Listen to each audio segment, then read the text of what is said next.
Pitanje alimentacije regulisano je Porodičnim zakonom, Zakonom o izvršenju i obezbjeđenju i Krivičnim zakonikom, a supsidijarno se primjenjuju Zakon o parničnom i Zakon o krivičnom postupku. U slučaju neplaćanja alimentacije sud ima aktivnu ulogu, kazala je advokatica Jovana Pavlović. Prije svega taj problem treba riješiti u tom prvom postupku, parničnom postupku. Dakle, sud po službenoj dužnosti vodi računa o interesima malodobnog djeteta. Sama činjenica da jedan od roditelja kaže da je nezaposlen ili da ostvaruje minimalnu zaradu, tu ne bi trebala da se završi ta aktivna uloga suda. Budući da je sud dužan da utvrđuje da li roditelj, pored tog osnovnog zaposlenja koje prikazuje u sudskom postupku, ostvaruje i neke druge prihode, da li je on sposoban da zarađuje i na neki drugi način, da li dakle to dozvoljava njegovo zdravstveno stanje prije svega, zatim stepen njegovog obrazovanja. Tužbu bi trebalo podnijeti u što kraćem roku. Međutim, krivični i parnični postupci za djelo neplaćanja alimentacije su rijetki, te Pavlović navodi dva najčešća razloga. Obično majke te djece nemaju prije svega finansijsku podršku. To je prvi razlog. Drugi razlog je možda neki strah ili strijepnja što može, znači, otac djeteta prije svega neko nasilje da izvrši nad njom ili eventualno nad djetetom. U slučaju razvoda, roditelj koji plaća alimentaciju najčešće je otac. Visina alimentacije varira i iznosi 15 do 50% od ličnog dohotka. Sud najčešće presuđuje alimentaciju oko 25 do 30%, koju je prema riječima direktorice Sigurne ženske kuće Ljiljane Raičević otac obavezan da stvori. Zašto kažem da stvori? Zato što mnogi ljudi ne rade ili ako rade, rade na crno i nigdje nemaju evidentirano koliki je njegov lični dohodak. Ali zato se u tom trenutku vjeruje ženi.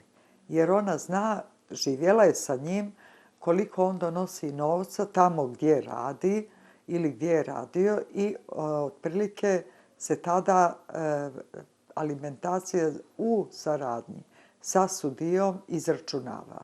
Mnogi ipak nastoje da izbjegnu tu obavezu, upozorava Raičević. Od 100 slučajeva, 80 slučajeva muškaraca, odnosno očeva, ne plaća alimentaciju.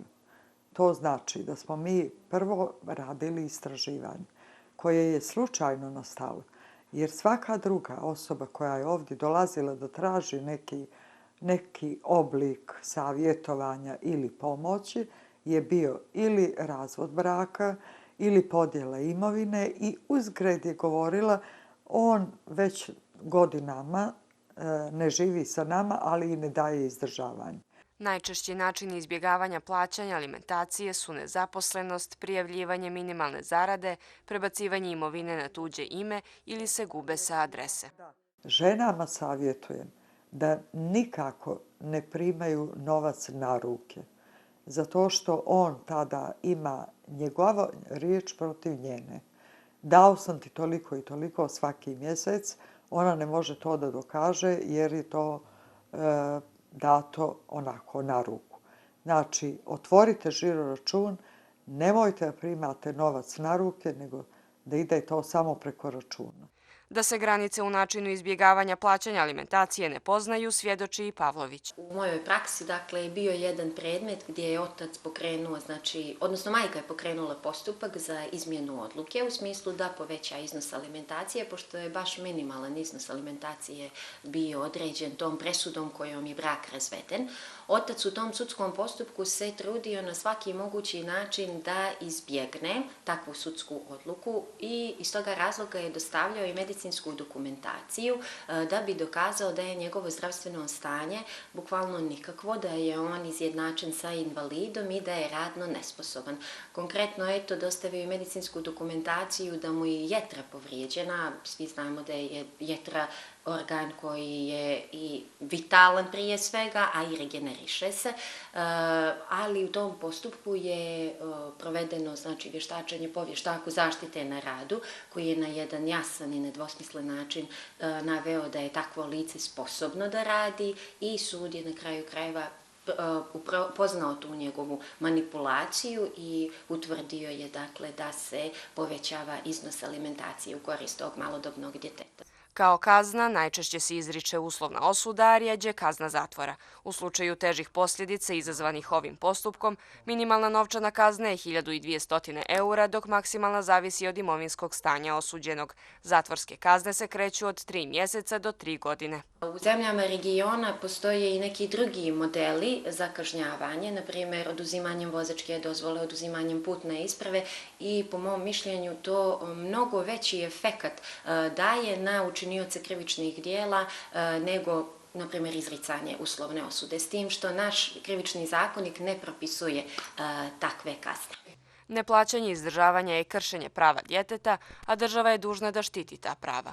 Tako je u aprilu prošle godine u Hrvatskoj uspostavljen alimentacioni fond koji postoji u većini zemalja Evropske unije, izuzev u Velikoj Britaniji, u kojoj je alimentacija privatna porodična obaveza, ali je zato zakonskim zastupnicama maloljetne djece obezbijeđena besplatna pravna pomoć. Ja, koliko sam upoznata, određene nevladine organizacije, mislim da se radi o Centru za ženska prava, je pokrenula inicijativu za izmjenu zakona u tom dijelu kako bi država Crna Gora usvojila taj alimentacioni fond iz kojeg bi roditelj koji ne može da naplati alimentaciju u određenom vremenskom periodu od strane drugog roditelja ili eventualno od njegovih srodnika bliskih, da može da pokrene taj alimentacioni fond od strane države.